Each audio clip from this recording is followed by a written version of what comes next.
Hi, everybody. Welcome to the show. Thanks for joining us. I'm your host, Chris Gennaro. My co-host is Eric Rizk with the black cat that you might or might not be able to see. And today's guest is Hive. How are you doing today? Good, man. Thanks for coming. Good. Cool. Thanks for coming on. Why don't we start by telling everybody who you are and what you do in the band? I'm Frank. I'm the front man, but I also play the guitar. I'm Pete. I also play guitar. Greg, I play bass and sing. AJ, I play drums. Okay. Let's start off by talking about what's old is new, I guess, because you have just re-released your Hive EP on Willowtip Records. How did that come about? You know, I know that the EP is from 2015, but I assume it hasn't been pressed in a while. So I guess you had that opportunity to bring that back out. Yeah, I mean, actually, it never got pressed. Frank, Greg, and I did that EP kind of by ourselves in 2015 or 14 into 15. Released it. It was digital only forever. And then after, I guess, what was that, the end of 2019, Jason from the label had hit us up and asked if we wanted to re-release the EP because it would have been 5 years since we put it out, and it would get, you know, the whole push behind it. It would get vinyl, CDs, shirts, like all that kind of stuff, and asked if we were into it, and we were like, yeah, absolutely. And we were, you know, trying to figure out how, because it had been free on Bandcamp for 5 years, so we were trying to like play around with the idea of like, well, what could we do with it to make people interested in it? You know, if they haven't, you know, if they've listened to it already, they kind of got the gist of it. So we wound up, you know, remastering it. We put a new song on it, and then, yeah, when we dropped that a couple weeks ago. That's real cool. And the new song was not actually, if I read it correctly, it was not actually new, but something that you did in between Hive and Of Rotten Ruin. Yeah, it's a song that I believe we started to write it when we were creating Hive, but it was not complete in time. So then it was written and was probably going to be on the debut album, but we just felt it was not quite like good enough or like as good as the other tracks.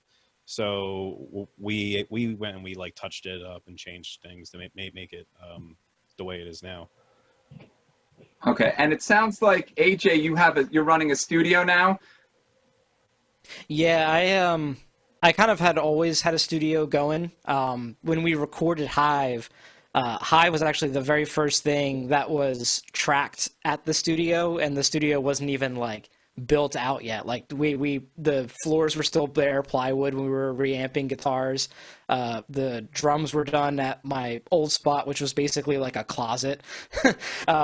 Like all the bass and guitars and stuff were tracked in my bedroom with the gear from the studio because we were like in the middle of a move and all that stuff. So, and like when Frank went to go track vocals for that EP, it was super funny because we had just finished like putting up drywall, so the studio was super dusty, and Frank's like, well, I'm going to come to the studio and track. So he's like tracking, there's like drywall dust everywhere, and he's like trying to do his vocals and stuff like that. I had my computer sat on top of like two sawhorses, like that, with like plywood on top, just to have a table or something to work off of. Like it was a real shit show, but it worked. And you had no door. I had no door. We were like the main door. Yeah, we were like sitting on like step stools and shit, like sitting on the floor. So are you recording a lot of other stuff now? I mean, are you like open for business?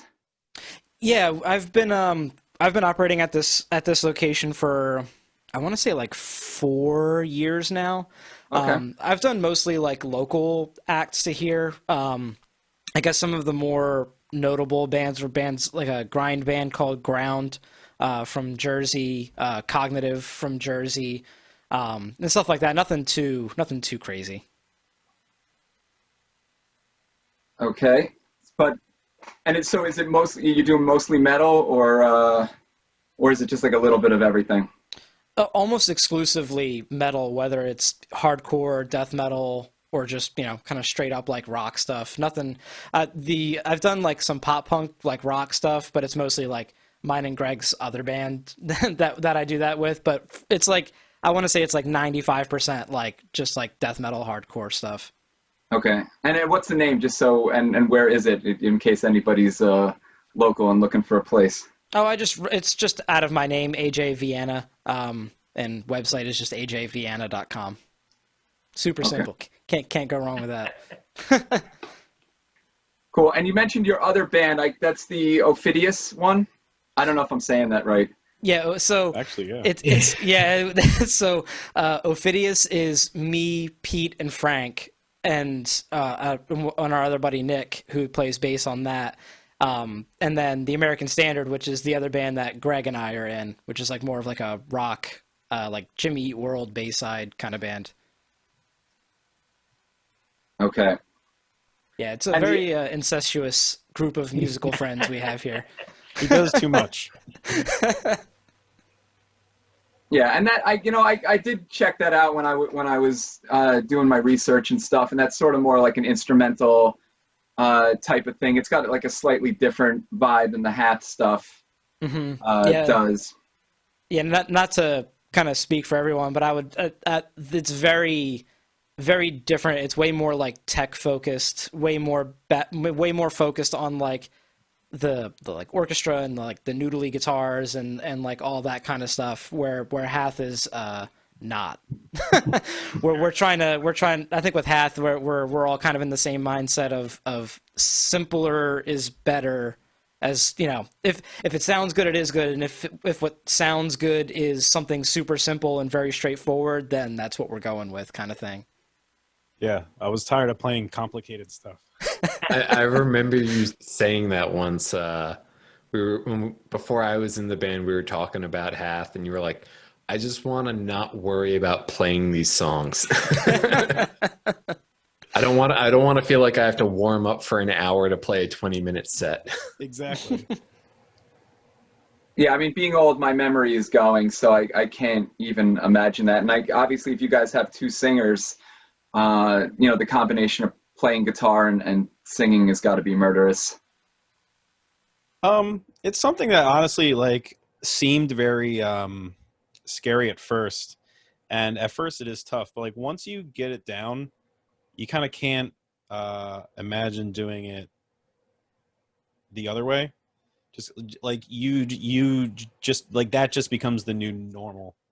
But at first, it definitely is daunting because it's not something you instinctively try. It's like, oh, I'm gonna do both of these things at the same time.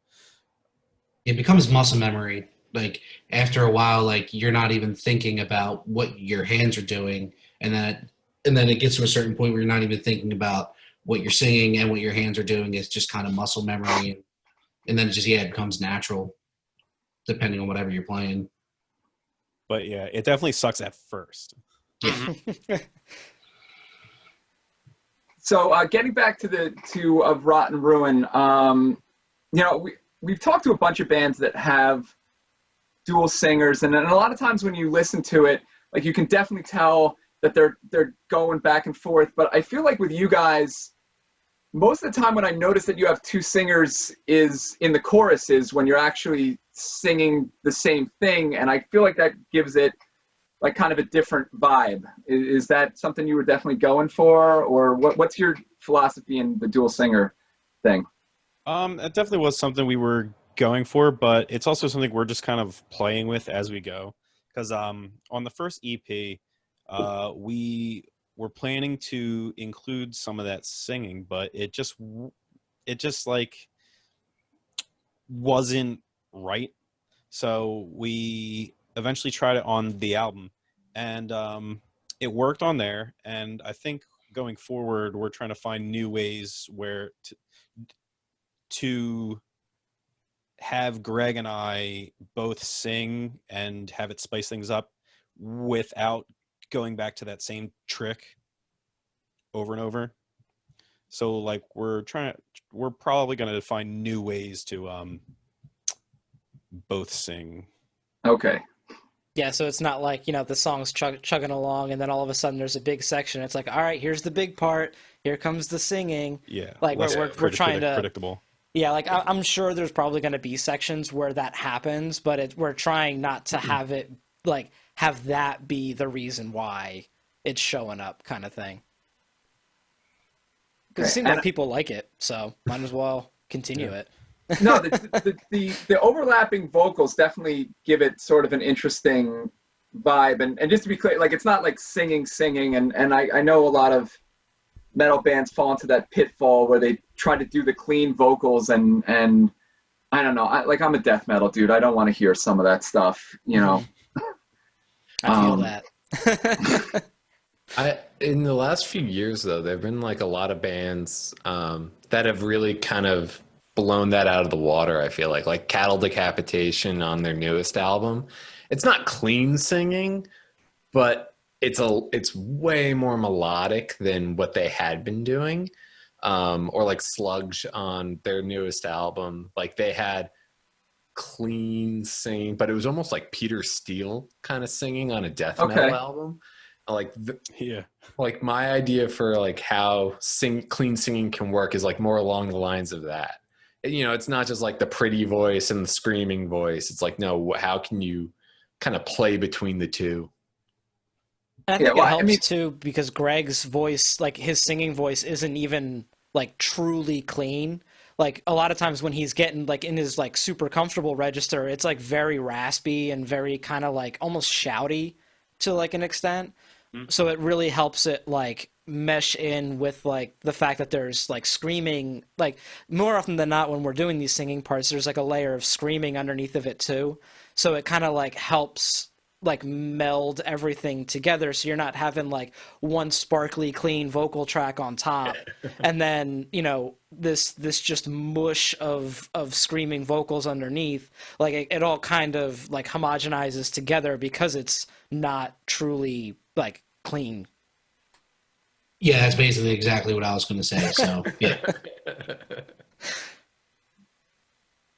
So let's talk about going from Hive to of Rotten Ruin. I did read it. I read a couple of your guys' interviews with other people because mostly I didn't want to hit you up with the same questions, but there's definitely things that that you guys touched upon that I think would be cool to elaborate on. And you talked about how maybe Hive was more of a safer record for you guys, and you're doing some more experimentation of Rotten Ruin. And then I assume, and I did read that you guys were starting to write for your next record as well.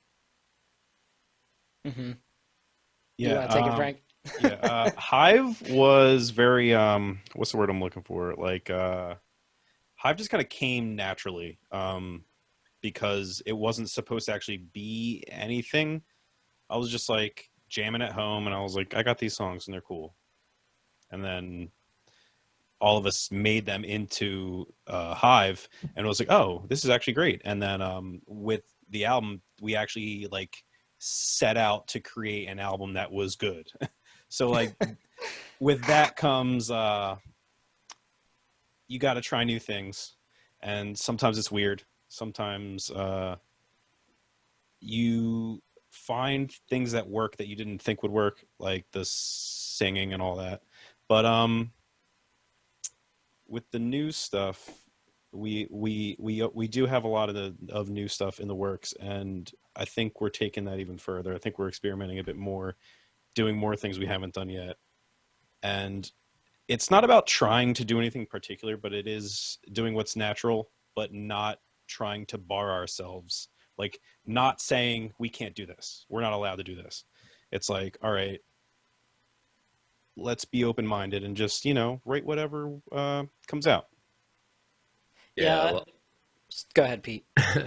Yeah, like I wasn't really involved with the Rotten Ruin writing too much. I came in like the last possible step during that recording process. So getting to jump into this and having worked with Frank and AJ a lot in OFID, there's like a really stark difference between how Ophidius would write songs and how Hath is writing songs because like Ophidius, it's like, okay, it's tech death, it's instrumental. Where's the choir going to be? Where's the orchestra going to be? And, you know, there's so much going on. Whereas Hath, it's like, okay, if a breakdown works here, yeah, let's do a breakdown. Okay, this 6-minute song only has 4 riffs, but it sounds really good. Okay, this 6-minute song only has 4 riffs. Like it, as long as it's like kind of like the general sense is as long as it sounds good and we're happy with it, like that's what we're going to move forward with.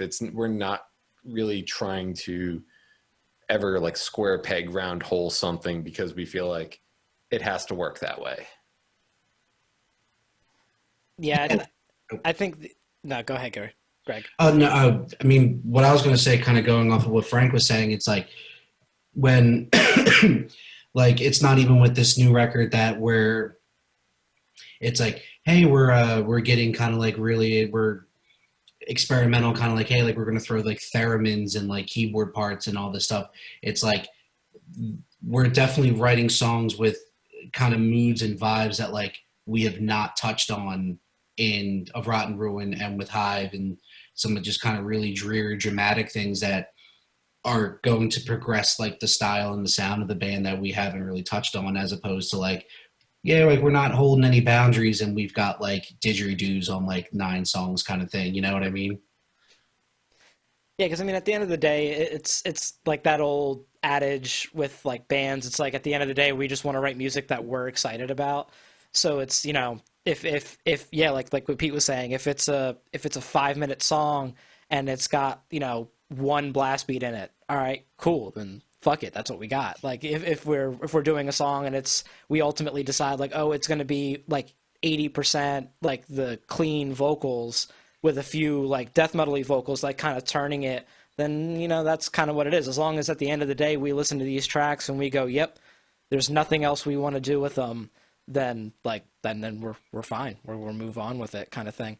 Because I mean, I don't know about the rest of the guys, but I don't like sitting on things for too long. So like if we have like this one track, or if we have like with the Of Rotten Ruin record, it was like once we kind of saw that we had a really good collection of songs, we were like, all right, we're done. Like let's pick out the tracks that we want. Let's tweak anything else that needs to be tweaked. Let's get it the fuck out. Because if we sit on it for too long, then you kind of like start like actively looking for things that may not even be there. Like you're just like, oh, like I don't know, this riff is really sick, but like, what if it could be sicker? And it's like, all right, well, it's sick right now. We don't gotta, we don't have to like fuck with it. Yeah, yeah. Well, what if, AJ? Going off that, so when I joined the band, like, or when you guys asked me to join the band, the album was more or less recorded except for solos. You brought me in and you were like, here's a whole album. I was like, oh, great. I'll learn this real quick. We'll start recording in like 2 weeks. And you're like, no. It's recorded. Just write the solos. Yeah. So I came into the band, you know, I already knew I already knew the Hive EP, or just from hearing it for a few years. And then you drop a whole album on me. And when I heard it, I was like, oh my God, like, I love this. This is like, how have you kept a lid on this? Like, we talk every day. How have you kept this quiet? And then when I remember when the album was dropping, like, you guys were all petrified. Like, you were like, how is this going to be received? I don't know how this is going to go. I think it was when we dropped the first single, Usurpation. Like, we were in Florida, like driving to a show or something like that. Yeah. You're like, oh my God, it dropped. Like, what's everyone going to say? What are they thinking? I'm like, it's fine. Yeah, Pete's like, my solos were fine. I don't know what you guys are all worried about. Like, calm down. And I remember it dropped and like there wasn't really much talk for like the first like few hours, and we're all just like sitting in the van like checking our phones and stuff like that, like looking for like comments or anything like that. And yeah, and then obviously like the reception ended up being really good for not only the single but the entire album, you know. Cool. Yeah, it was really cool. So wait, writing solos for the entire album, did you plan every solo out note for note, or did you do some improvised takes and cut stuff together, or how did you do that for the album? So I wrote the solos for Usurpation, Currents, Accursed, and Progeny. Currents had like a rough solo. Currents and Accursed had a rough solo already in there. It was like a placeholder that I worked off of. So that like already had like a lot of really good ideas I just like used and built off of. Greg actually did the solos for Withered and Worlds Within before I joined. Okay. So Accursed and Currents, I'd say like they were 50, like I reused at least like 50% of what was placeholder just because I felt like it worked. Usurpation I wrote from scratch, and that one I did like note for note, which I realized in retrospect I don't want to do anymore. It's not a headache. And then Progeny, it's just like a big droney lead at the end, so that was really easy to knock out.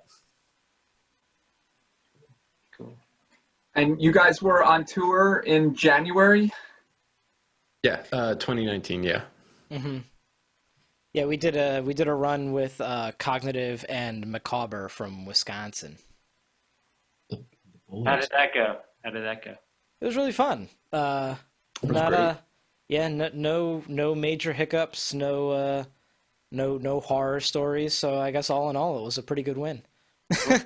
Yeah, for our first tour, it went pretty smooth, actually. Yeah. A bunch of guys who never toured with a bunch of like road dogs, and we all came home with 10 fingers and 10 toes. I'd call it a success. No blown tires. Yeah. Oh my God. Yeah. Not in our band. Yeah.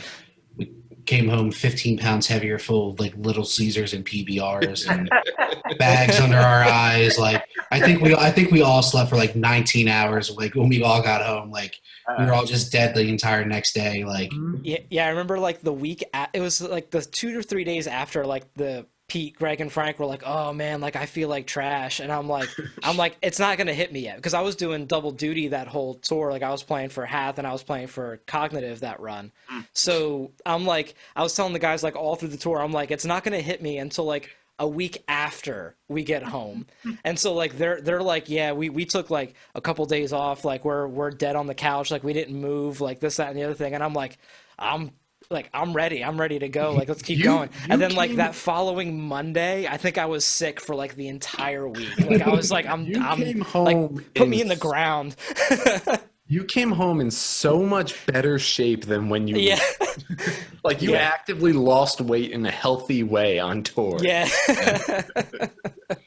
I actually drum playing, right? It's been man.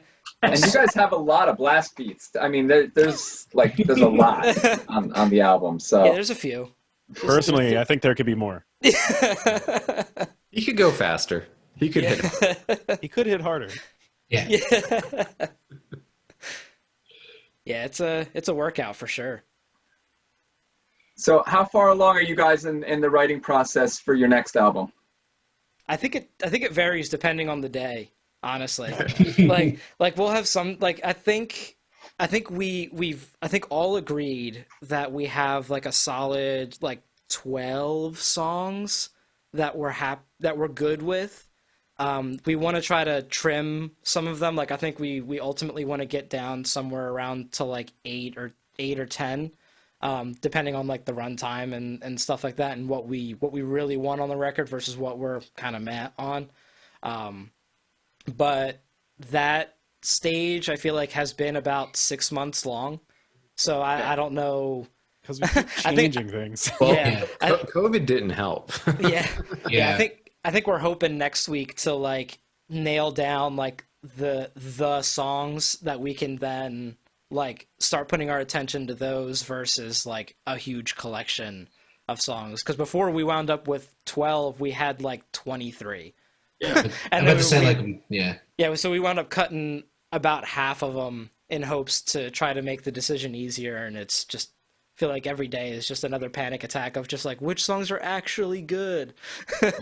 Yeah, what was it, a month ago we all kind of got together after like a few months of like not. It was like 6 months. We haven't been in the same room, and we all took like 2 days off, and we kind of just locked ourselves in the studio and ordered an enormous amount of money in Grubhub and delivery services, and like just listen to all of these to try to dwindle it down. And after like, I don't know, like the 6th hour, I look at Pete and I just go, they all just sound the same. It's all just blast beats and trem riffs. Like it's like, I was like, I can't tell the difference. I was like, what song is this? Like we were just burnt out after it, but like we definitely dwindled it down to songs that we're definitely, I think we're going to be proud of, and I think people are going to really like it when it's all said and done, you know?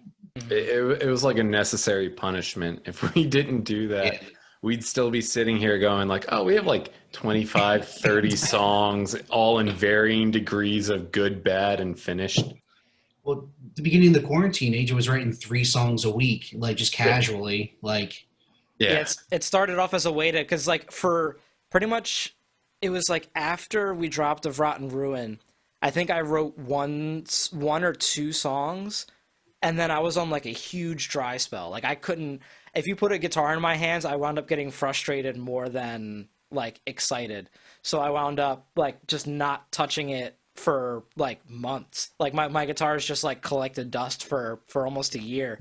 And then at the beginning of quarantine, I was like, you know what? Like everyone's got a ton of free time now. Like I'm just going to sit down, and it was more so as like an exercise to like try to get out of a rut. Was just like, I'm just going to put whatever comes out down, and if it winds up being good, it winds up being good, but I'm fully ready for it to all be garbage.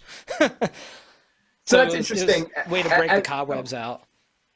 So you play drums in the band, and it sounds like you also are writing some stuff on guitar then?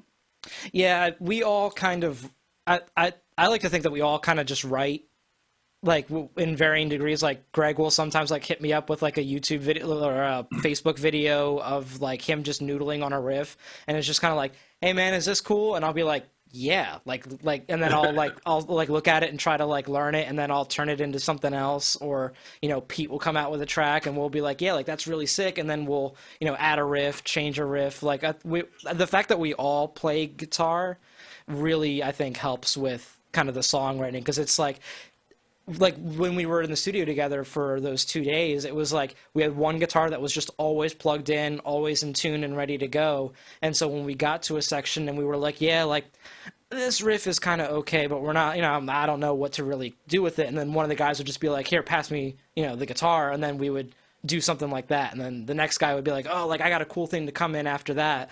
And we would just like, the guitar would just get passed around, and, you know, a guitar is super comfortable to everybody, so it makes things super simple when we're trying to write or trying to show somebody kind of the idea that we're working off of. And also what's helpful with you knowing how to play guitar and playing drums too is when you sit down to demo something, you know, you start in the morning, by the end of the day you have a full demo done. Like even if it's just programmed drums with like, you know, Easy Drummer or something like that, and you're just plugging in numbers for placeholders, it's a lot easier to think about the song in that mindset. Like the drums are going to go here with these riffs, or this guitar riff, or like if I'm coming up with something and I'm stuck, I can talk to AJ and be like, what do you think would work here? Or if I'm programming drums really badly, I'm like, here's just a rough idea. Like, I want to hear what you can do with it. And AJ's able to follow like what the guitars are doing. Or if one of us needs like, oh, just give me a scratch drum track, he can program that, or he can record that really quickly and send it around. So it's a lot easier to think in terms of like those kind of like how all the instruments work together in that regard. Yeah, and I think it helps too that we're all very comfortable in each other's instruments. Like, it's not like Frank's coming up to AJ and going like, "Hey, man, like that's cool, but like I really think like it should be like a boom boom tap kind of, you know what I'm saying, right? Like no, like we all know like the language of like the other instruments. Like, nah, man, like do this kind of like waltz thing, and like we should go into a blast beat into this halftime thing, and it's like, all right, well AJ's like, all right, well the bass should do like a slap part over this tremor. Like we all know each other's instruments well enough to where we can get our ideas out, as opposed to like, you know, it's kind of something. It's something like this. You get what I'm saying. Just figure it out, kind of thing. like it helps the process along because we can get our ideas out and we all know what we're talking about and we can all get an idea and move the process just forward. Yeah, and I think that just is from the fact that like we've all played with each other in various degrees for forever. Years at this point. Like Frank and I were in bands since like high school together, and we met up with Pete for Ophidius, I think in what, 2013? I think so. Yeah. So like I've been playing with Pete as a guitar player for 7 years. I've been playing with Greg with the American Standard for like what, 5 years, something like that, 4 or 5 years, maybe almost. More. Yeah, almost. And then me, Frank, and AJ have been musical rivals since 2007. Like, yeah. Story begins at the dawn of time. We were in rival local bands. Speaking about rival local bands, who else do you guys play with in the area? Because I think you guys are from more North Jersey, but you're maybe spread out around. Just Pete. Yeah. I'm North Jersey. The rest of them are like Philly adjacent South Jersey. Okay. Yeah. So actually, a few weeks ago, you guys did an interview with Replicant. We did. Yeah. Yep. Yeah. I was like, who did that? I was in a band with Pete Lloyd, the guitarist, for like 6-7 years, and their prior drummer Matt Thompson. We both played or all three of us played in Dystrophy, out of New Brunswick for a number of years. Like local band, at least in the New York area or North Jersey area. Yeah, not many, because I feel like they all kind of filter into New York, like Piron, and there's really only like now dingbats in North Jersey. There really aren't any clubs or venues. Everyone kind of goes into New York. Yeah. Yeah, it used to be pretty good. I remember Obsessions, in the 90s had a lot of bands, but then it was half empty sometimes, where was that in Randolph? What is that place? The hotel out in like Northwest Jersey. It's gonna bug me. It's like a legit venue. A half-empty venue sounds pretty good right about now. Yeah. That'd be better. Yeah, right. Is it kind of like in the hills? It's like in nowhere. I'm gonna remember it a minute after we all hang up. Is it like Stanhope House or something like that? Yes, Stanhope House. Oh yeah, I think Soulfly played there. That place. Like right in March. I'm not sure if it happened or not, but I remember that was coming up there. I've never been there though. They get like everyone from they get everyone from like your high school battle of the bands to like international touring acts, and it's such a cool little venue. Like you walk in and you're in someone's living room.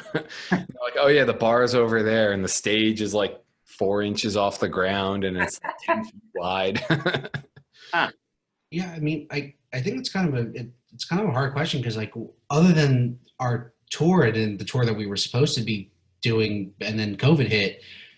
We've never played around here that often. Yeah, we've only played a handful of shows. I mean, we played with Tombs in Philly. We played with we opened for Nile. We played with Cognitive. We played with another local band, I'm the Trireme, or I think they're just an abbreviation now. I guess if that's what they go by. We played with. We played with like Wormhole, but they're from Maryland, so they're not even really local, I guess you would say. Inoculation, we're kind of buddy with, but they're out in Cleveland. Mm-hmm. Yeah, like, we don't have friends in New Jersey. yeah. I mean, if anything, we were hopping on. Yeah, I mean, I guess we were just hopping on shows that were already kind of a thing with some sort of. We were opening for somebody else, you know what I mean? Somebody else, where it's like where it wasn't like a local show where everybody knew each other. It was like hey, there's an opening slot for this band coming through. Well, also too, for Hath being a band since like 2014, 2015, we didn't play a first show until a few months before our tour. November 2018. Yeah, we played one show before we went on our first tour, and that was like 4 years after we were a band. Right, and like our big, like all of our big connection to like the show scene in South Jersey was Champs in Trenton for so long. And at that point, like shows at Champs kind of, at least metal shows at Champs kind of like dwindled a little bit. They had been doing those like big, like 5 to 10 band showcases with national touring packages and stuff like that. But, you know, we'd either go hang out or we'd be one of those opening bands. So at least one of us was always around in that scene. But by the time Hath really came around and was like, oh, we want to play shows now, Champs had kind of fallen off. And I guess a lot of those shows really started moving into Philly. Yeah, the South Jersey scene, I feel like, has kind of, I don't want to say it's dried up because there are some bands that are still coming out of this area, but a lot of the shows for sure have either gone north or they've gone west into Philly.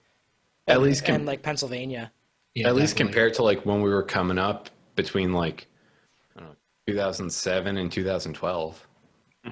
Yeah, but I mean, like, I remember around that time, like 2007, like, everybody just in our area, you played the Q Club, you played Champs, like, you played these venues that, well, I mean, the Q Club, I mean, they're not even around anymore, you know what I mean? So it's like, and it was Was that place in Voorhees, Hangar something? Hangar 87. 84? Yeah. Like, they had a ton of shows back in the day. There was a place in Cherry Hill, something 7. I don't know. Yeah. Or you were playing like the Flyer Skate Zone. There was a hardcore show. Skate Zone. The Skate Zone shows, like, or you were playing in somebody's basement. Yeah. Dystrophy, we almost exclusively played in basements. Yeah, like Pete cut his teeth on like the house show scene that we're just too old for now. Like, I don't know that you're too old, but yeah, no, Pete definitely did mention playing a ton of basement shows when we were talking to him. And I've been to a bunch of basement shows, and I personally really dig it. Although it does seem to be like a little bit of a fire hazard, but oh yeah, like it's a little really bit. good show when there's like people hanging off pipes and on like the washing machines, and like the hot water heater gets turned over, and you know, broken 40 bottles everywhere. It's sweaty. And no one gets paid. yeah, and who knows if those are coming back? Yeah, that might be a thing of the past, man. Yeah. eventually, gotta but, wear masks. I'll definitely never forget my first show where I saw people hanging off the ceiling. You know, that you know, definitely as a young teenager, going to some early metal shows that were like in these, you know, crappy venues where there was literally no bouncers in the place and people were just hanging off. Like, it just opened my eyes to like, holy shit, what's going on here? You know, I will never forget some of those gigs that I went to see. Actually, let's talk about some of the other weird, or I don't know about weird stuff you guys are in. I saw that you guys are big video game guys. I saw that, Peter, you play hockey. I do. Yep. So that's cool. You're in a men's league or something? Yeah, just like a bottom of the barrel D8 beer league. Always great. And yeah, I'm a big hockey guy, and it's. I had a sad day recently when my son got better than I was, and it was really it was really pretty fucking brutal. I play with a lot of guys whose sons now have come up in the league, and while I can sympathize, if I ever have a kid, it's a really low bar for him to beat. Yeah, that's the first thing when he said something to me like, I'm better than you are now, I was like, dude, that's kind of a low bar, you know. Yeah. Like, can we just... And then Frank, I read something about you being like a wrestler or something. What is that all about? Yeah. You're like the first person to bring that up. No, I was like training for a bit in 2018. Basically, like throughout 2018, I was training, but I stopped that right after we did the first tour. And we're talking about the band or wrestling. We're talking about pro wrestling, right? You might hurt yourself Yes, wrestling, right? Then you can't play guitar. Right. So yeah, nobody wants to get hurt. Like the Yeah. goal is to do it safely. But Yeah. no, with like my age and just where I am in life, I was like, the stuff I have to do to make this worth doing, I'm not willing to do. It's so much like work and so much time Yeah. and all that. I was like, I don't have that in me Mhm. at this point in my life. Yeah, I'm like, yeah. I have to work and pay rent and like Sure. Yeah, play we in a were, band. We Did were you end trying up to- doing any shows? Like No. you said, you were training, but did you do like an actual show with an audience and all that business? No, I was not that far along because Okay. I got hurt once, and then I refused to allow myself to heal and back too early, and then I got hurt again. Mm. And I did that like 3 times. Yeah. So I kind of halted my progress. Yeah, It's we- entirely my fault. And so how much of, well, first off, I was going to ask, like, does owning a studio like change the way you guys write or record? Like, I mean, it's got to be weird that you can just go in anytime you want, right? It's amazing.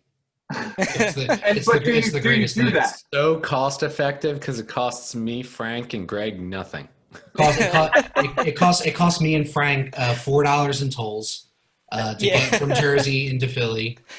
I Someone- keep someone AJ brings- stocked on coffee. Yeah, someone brings a few bags of coffee, maybe like a case of water.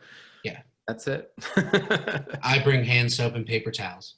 Yeah, it's a potluck of studio time, if you will. I mean, it's definitely super nice. Like, obviously, like I mean, just logistically, like being able to go like, hey, I've got 2 free weeks. Let's get together and either practice or we'll lay some stuff down or whatever the case is. But I guess the only caveat to that is like if I like pretty much like since quarantine has kind of sort of lifted, like in Pennsylvania, like I was able to start like taking clients back in around like late May, early June. Pretty much since then, it's been like every week I've got bands coming in and out. So like it gets difficult to schedule like my own stuff like with Hath or with anybody else trying to like get that scheduled in. But yeah, if there's nothing in the books, then yeah, it's pretty much like, hey guys, are you free tomorrow? Like maybe we can get together and you know try to hash some of these demos out or whatever. But yeah, I mean other than that, yeah, it's pretty all right, I guess. It's pretty all right. So not to hold you to anything, but when do you think the new album will see the light of day?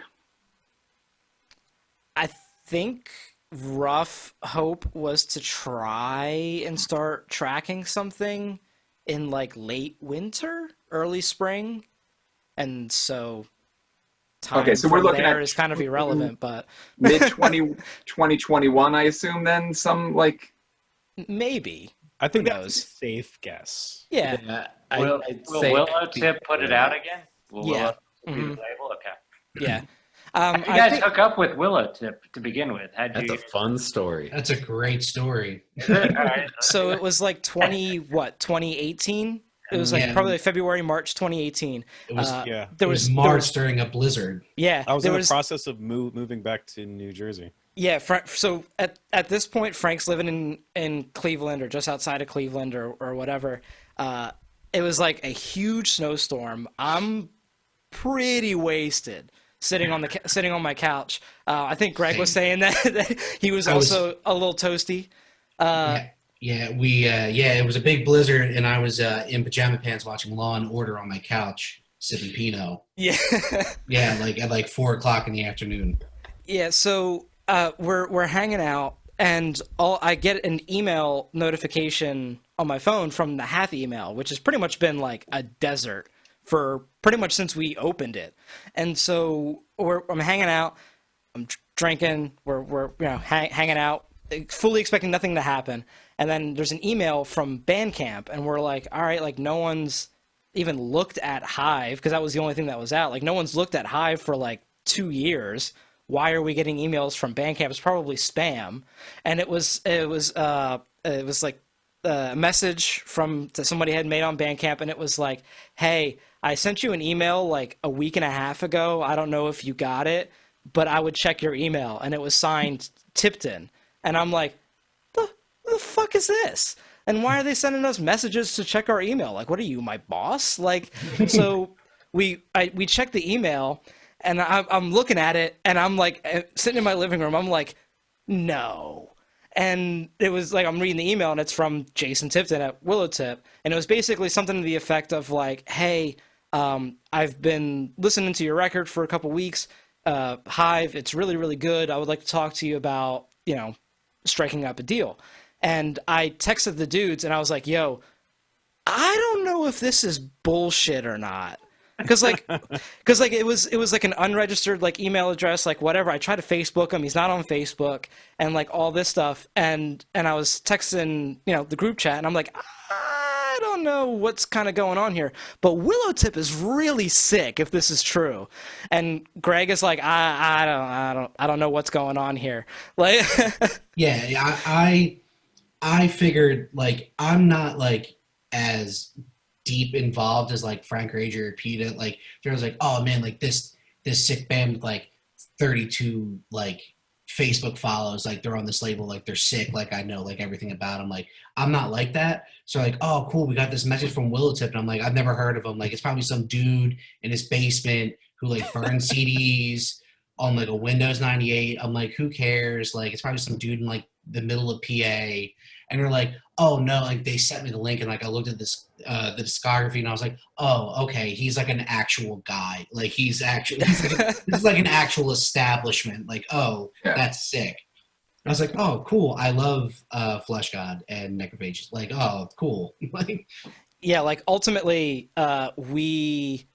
it's one of those situations where like if we literally had never checked our email, like it would have just disappeared.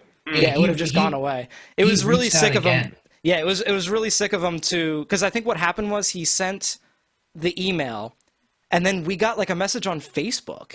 Was how he like ultimately like finally got us to like take a look. So he like sent us an email, sent us a Bandcamp message, and then sent us like from like his like hidden like just made Facebook Messenger account to be like, yo dudes, you should really check your email. And we were like, yeah, I guess you're right. Yeah, that's pretty much like how, and then yeah, we like talked back and forth from there, and yeah, we signed the deal, and it's been really sick. It's been really awesome. He's a great dude to work with. Okay, great. That's great when a label finds you out. You don't have to even send anything off or try and find a label. The label finds you. That's what you want to do, I think. Yeah, because like that was what we kind of thought it was a joke. Because we were like, we've never played a show. We dropped an EP and then dropped off the face of the earth. Because pretty much like as soon as we dropped the EP, Frank, we got together like 3 times to play the songs as like a group. And Frank was like, oh, hey guys, I'm moving to Ohio. So like, there's no reason to do this anymore. So like he went off. We were just like, yeah, I guess we'll, I guess Hive is really cool. Yeah, I think if I remember the chain of events correctly, I think we recorded the entire thing. Like the EP was done, and then like we're like, all right, cool, like this is done, we can release it. And then the day it released, that's when we made a Facebook page. Mm-hmm. Yeah, we did everything all at once. Yeah, and then we just all went on our own personal Facebooks, like, oh yeah, by the way, me, Frank, and AJ started a band. This is the thing. We released an EP today. If you guys want to go check it out, that's tight. And I think like in like a week, like 400 people or something like that, like already liked the page, and then we just never made another post again. And then, we were just like, oh yeah, by the way, we're signing on Willowtip. Like, yeah, because I mean, ultimately, because we were like not trying to. Like, we knew what it was. Like, obviously, we knew we weren't going to play shows. We knew we weren't going to do anything. So it's like, why are we going to post on a Facebook page if we've got nothing to post about? Like, then we'll just be like another meme page at that point. Yeah, and that's what was so sick about Willowtip. Like, when they approached us, they were like, if you guys want to play shows, cool.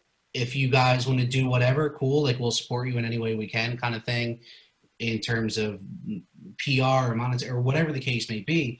But, like, we just want you guys to write 2 of the sickest albums that you guys can, and that's basically it. Like, if you give us, yeah, I mean, I saw Frank's face, like, what?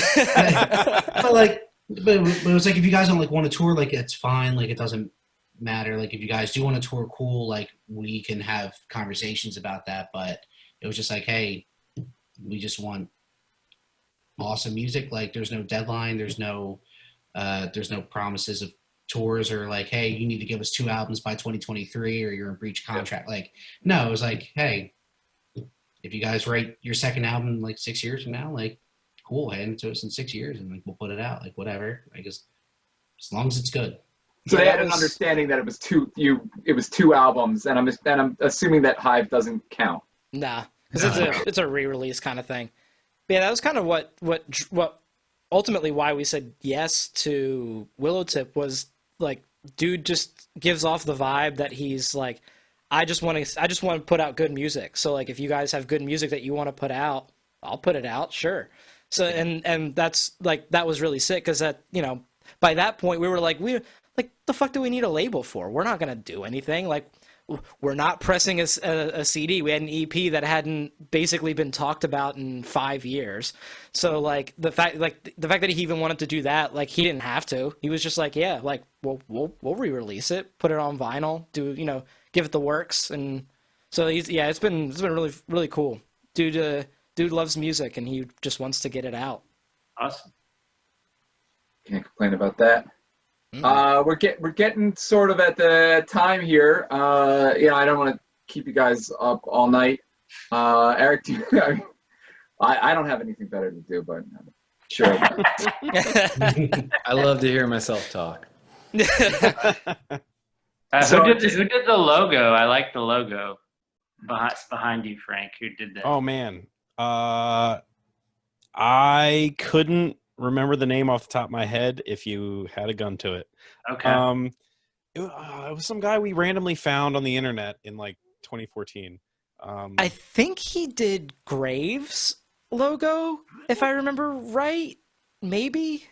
I don't know. I'm gonna see if I can find it real quick. I'm doing the same thing. Yeah. Yeah, like it was just some dude. Frank was like, "Hey, I really like this dude's work," and I was like, "I do too." So we hit him up. He was like, "Yeah, we'll do it for, you know, not that much money. We've paid way more for logos that we've hated." So Okay. like dude did it for relatively cheap and did a really good job with it. Yeah, it looks cool. It's a cool logo. Mm-hmm. Yeah, to add something onto that, for the re-release of Hive, we actually went with, I believe it was Pete's friend, right? Like, you know, the artist who redid Oh the yeah. album artwork for Hive, and like, it's amazing. Like, I don't remember the artist's name, but if Pete, if you want to give him a shout out, or give her a shout out. Yeah, for sure. So before I do that, the original Hive art was just like a free license photo of like a cockroach you found online, and just like made it black and white. So when Jason approached us, he was like, "Hey, let's make this a real thing." We were like, "Can we even use this?" Like, it's just one photo of a cockroach. You can't make a full like LP layout out of that. What are we gonna do? This woman I used to live with, my wife roomed with her in college, and I lived with her for a little bit after college. Kristen Holzer, Holzer. She did all the Ophidius art too for our logo and our EP. Phenomenal artist, but just having like gone to college with her and lived with her for a little bit, I knew she loves drawing like grotesque things and bugs, specifically insects. And I was like, when we were kind of conceptualizing what this would look like, we were like, okay, we want to stay with bugs, so like Hive, that makes sense. And then I think we were kind of just workshopping the idea of like cordyceps fungus. Like, if you've ever seen those pictures of insects that get infected with this fungus and they get like all these growths coming out of them, and there's like mushrooms and spores coming out of them, like, that would be awesome. And as soon as we decided on that, I was like, I know the perfect person for this. And Yeah, I and emailed within her, like days, she was like, "Yeah, I got you." yeah, And sent over like the rough sketches of everything, and we were just like, "Yeah, this is exactly what we want." sent her a few reference photos. We were like, how about these 5 bugs? And she's like, I got it. A week later, she sent us like rough sketches, and we were like, we don't have to tell you anything. Just go. Yeah, it was Luciferium War Graphics. That's who did our logo. Yeah. I found it. Okay. Well, yeah, and I don't know if you've, but we usually will drop all like the links to anything you want to promote or anything we mention. We're usually really good about that. So send me the links and I can add them in the description so people can do some surfing and check some stuff out. Sick. Sure. Cool. You got anything else, Eric? No, nothing. Nothing else. Just hanging out. The cat's gone. Yeah, where's the cat? He left a long time ago. His name's Otis. He I don't know. He joined at the beginning and then he got bored quick. He was like, not fuck really these much 4 of a- clowns. He's not much of a lap cat, but actually he does like death metal though. Strangely, like I'll be practicing some bass and like he'll be just like rolling around. Like he has no concept of what it is, but he likes it, I guess. That's Classic Otis. Yeah. Cool. Well, I really appreciate you guys coming on and spending an hour with us. Definitely looking forward to the new album and hearing more experimentals, hearing where you're going to take it, everything. I thought, obviously, of Rotten Ruin, I just had a lot of really cool stuff on it, so I definitely super interested in where that's going. But yeah, I really appreciate you coming on, guys, and wish you the best of luck. And we'll talk to you later, and maybe next year we'll do another interview. Thanks, Awesome. man. Thanks for having us on. Thanks for having us. Thanks. Okay. Bye, everybody. Take care. See ya. Thanks. See ya. Play it.